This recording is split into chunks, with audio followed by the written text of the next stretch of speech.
Assalamualaikum warahmatullahi wabarakatuh. Alhamdulillah, alhamdulillahi rabbil alamin. Wassalatu wassalamu ala asyrafil anbiya'i wal mursalin wa ala alihi wa sahbihi ajma'in, amma ba'd. Para jamaah, para jamaah yang dirahmati Allah.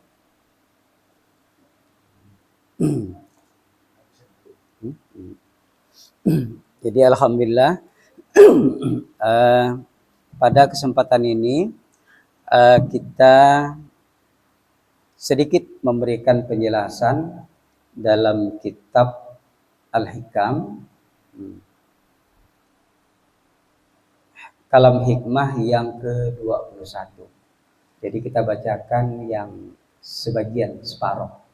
Karena ada 4 kategori, kita bacakan yang 2 kategori. Sebelum kita masuk pada kajian ini, mari kita sama-sama membaca surah Al-Fatihah. Kita hadiahkan kepada ulama besar kita, Ibnu Athaillah. Al-Fatihah. Bismillahirrahmanirrahim. Alhamdulillahi rabbil alamin. Ar-Rahmanir-Rahim. Maliki yaumiddin. Iyyaka na'budu wa iyyaka nasta'in. Shiratal mustaqim. Shiratal ladzina an'amta 'alaihim ghairil maghdubi 'alaihim waladdallin.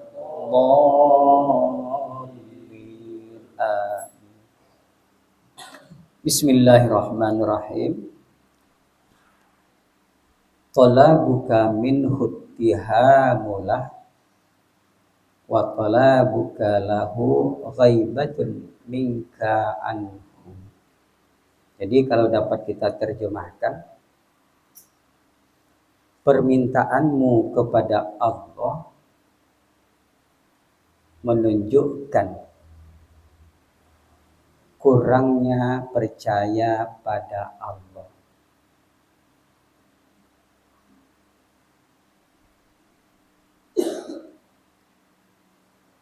Menuntut engkau bagi Allah untuk dekat padanya merupakan ketidakhadiranmu pada Allah.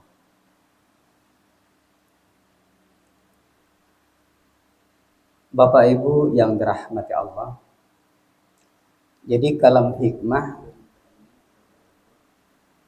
yang ditulis oleh Imam Ibnu Athaillah merupakan kalam hikmah yang bersesuaian dengan Al-Quran dan hadis.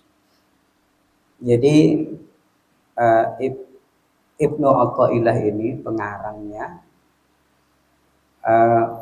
hanya menunjukkan kepada orang yang telah sampai pada hakikat dalam ibadah. Jadi bukan ditujukan kepada orang awam. Jadi ditujukan kepada orang yang telah sampai pada hakikat dalam beribadah. Jadi bukan ditujukan kepada orang-orang awam. Jadi menurut Ibnu Athaillah, permintaan kita kepada Allah, maksudnya doa kita kepada Allah, permohonan kita kepada Allah, ini menunjukkan kurangnya percaya kita kepada Allah. Ini menurut Ibnu Athaillah. Misalnya, ya Allah, jadikanlah aku orang kaya. Ya Allah, jauhkanlah aku dari bala. Kemudian, ya Allah, jadikanlah aku orang yang mempunyai karomah yang tinggi. Jadikanlah aku menjadi orang yang dihormati. Jadikanlah nanti surga tempat tinggalku. Jauhkanlah aku dari api neraka. Jadi menurut Ibnu Athaillah, apabila kita meminta seperti itu, berarti menunjukkan diri kita kurang percaya kepada Allah. Tapi ingat, kajian ini khusus bagi orang yang hakikat ibadahnya sudah sampai, bukan orang umum. Nah, kalau orang umum pasti bertentangan. Nah, kenapa? Menurut Ibnu Athaillah, karena kita ini sudah diatur oleh Allah, sudah ditentukan oleh Allah. Lalu meminta kembali kepada Allah kan menunjukkan ketidakpercayaan kita kepada Allah, kurang kepercayaan kita kepada Allah. Misalnya bos kita, bos sudah menentukan bagi kita, kamu kalau kerja itu aku gaji dalam 1 bulan 5 juta. Kalau aku kerja, aku gaji kalian 5 juta, kemudian aku tanggung makan kalian 3 kali sehari. Kalau lebaran, aku kasih kalian pakaian. Kemudian untuk bikin kue-kue aku belikan untuk lebaran. Sudah dijanjikan oleh bos kita. Tetapi bagi kita setiap hari selalu menuntut, bos, berilah kami makan 3 kali sehari. Kami kan ini kerja. Kemudian bos, berilah kami gaji ya 5 juta. Ini menunjukkan ketidakpercayaan kita kepada bos. Atau bukan ketidakpercayaan, tapi kurang percayanya kita kepada bos kita. Apalagi Allah. Allah kan sudah menjamin rezeki kita. Allah sudah menentukan kepada kita baik hal yang baik, kemudian hal yang nikmat ataupun musibah, Allah sudah menentukan buat kita. Nah, lalu kita memohon kepadanya, ini menunjukkan kurang percayanya, kurang yakin kita kepada Allah. Nah, apakah kita tidak boleh meminta? Dibolehkan. Cuma cara memintanya yang ada perbedaan dengan orang-orang umum. Kalau orang-orang umum seperti ini.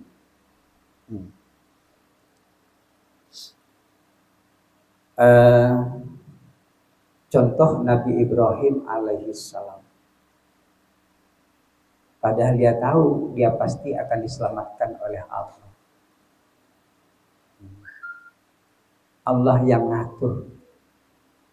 Ketika dia akan dilemparkan ke api oleh Raja Namrud, ada yang disebut diikat di dalam, kemudian kayu bakar di situ, kemudian dibakar kayu bakar. Sebelum pembakaran tersebut, sebelum Nabi Ibrahim dimasukkan ke dalam bara api yang sangat menjulang ke atas, sangat panas, Nabi Ibrahim tidak minta selamatkan kepada Allah. Kalau kita kan umum, ya Allah selamatkanlah aku dari api. Tapi Nabi Ibrahim hanya berdoa, hasbiyallahu wa ni'mal wakil. Hasbiyallahu wa ni'mal wakil. Cukuplah Allah sebagai penolongku. Tidak minta tahan bakar, tidak diminta dipadamkan api, tapi cukup Allah sebagai penolongku dan sebaik-baik wakil. Allah Maha tahu. Diselamatkan Ibrahim, wahai api dinginlah dan selamatkan Nabi Ibrahim. Kulna ya naru bardaw salaman ala Ibrahim.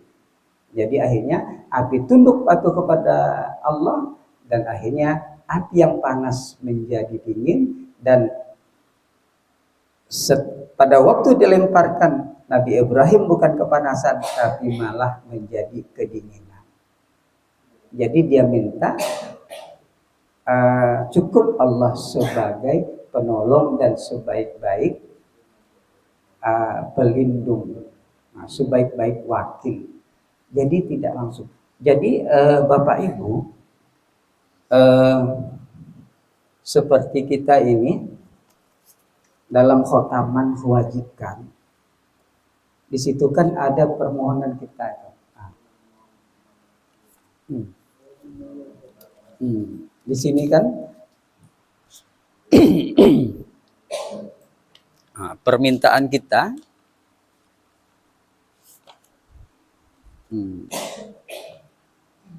di sini sebenarnya dituliskan oleh pengarang bahwa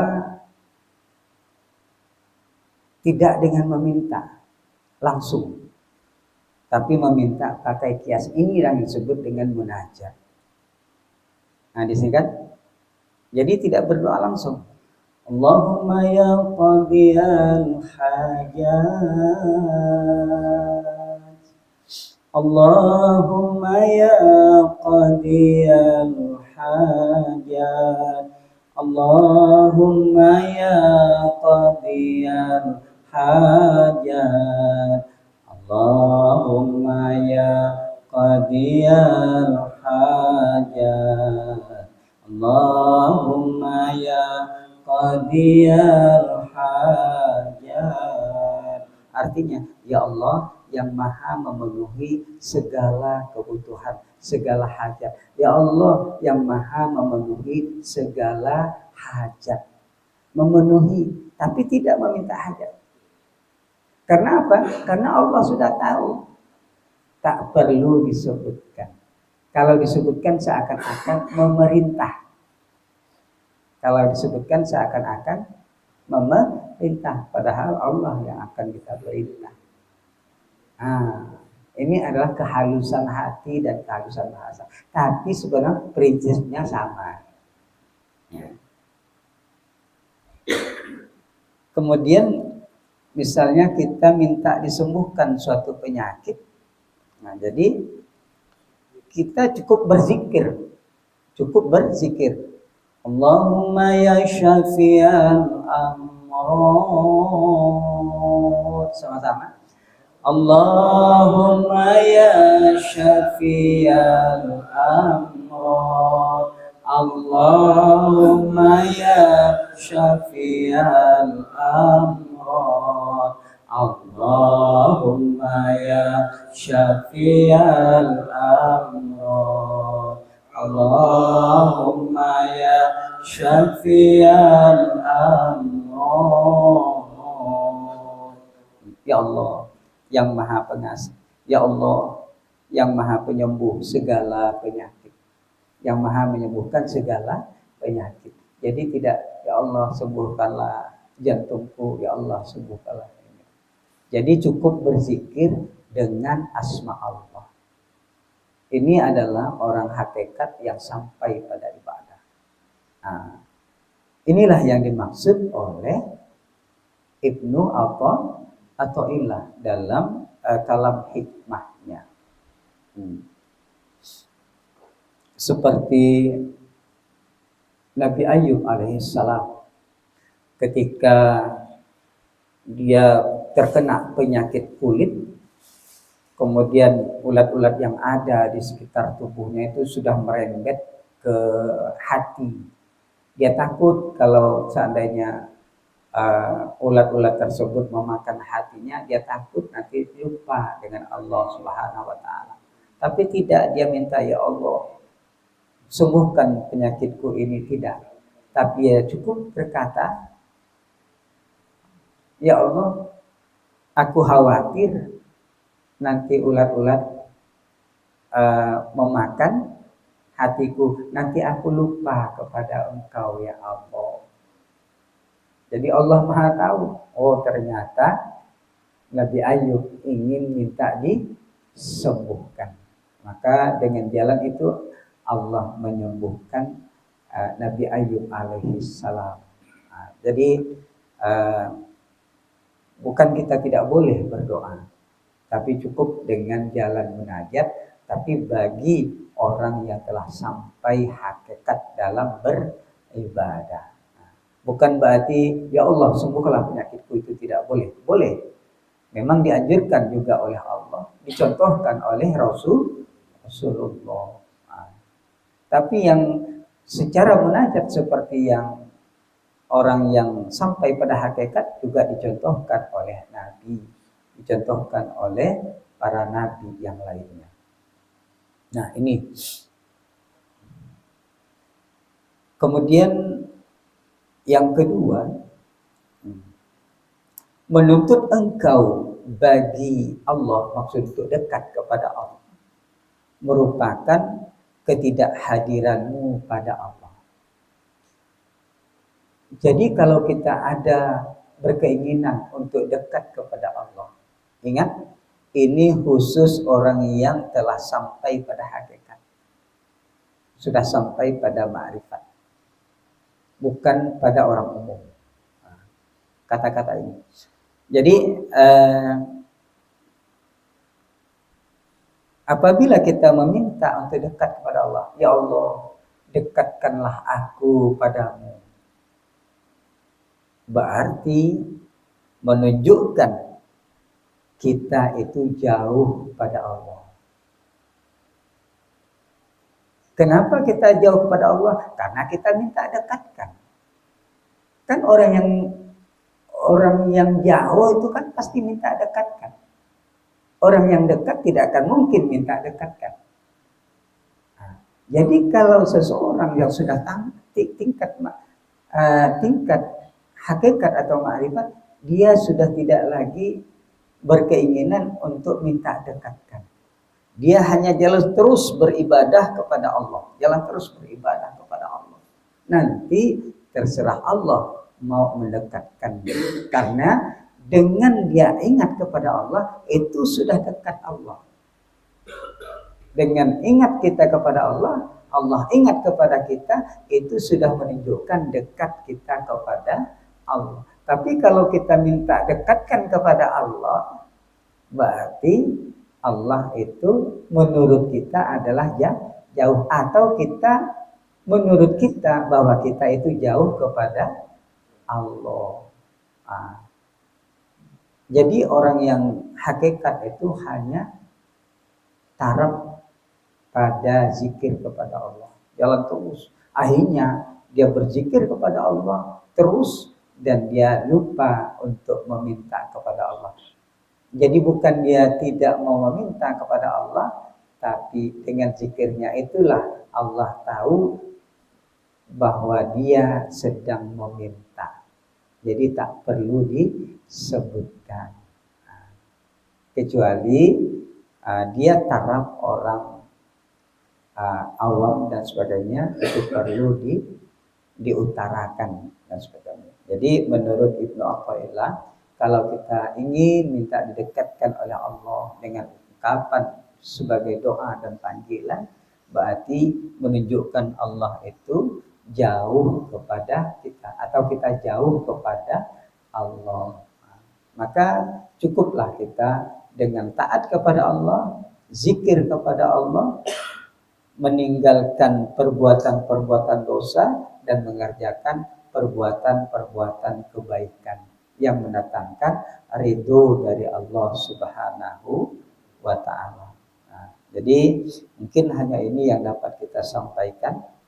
Mudah-mudahan ada manfaatnya kepada kita. Wallahul muwaffiq ila aqwamit thoriq. Assalamualaikum warahmatullahi wabarakatuh.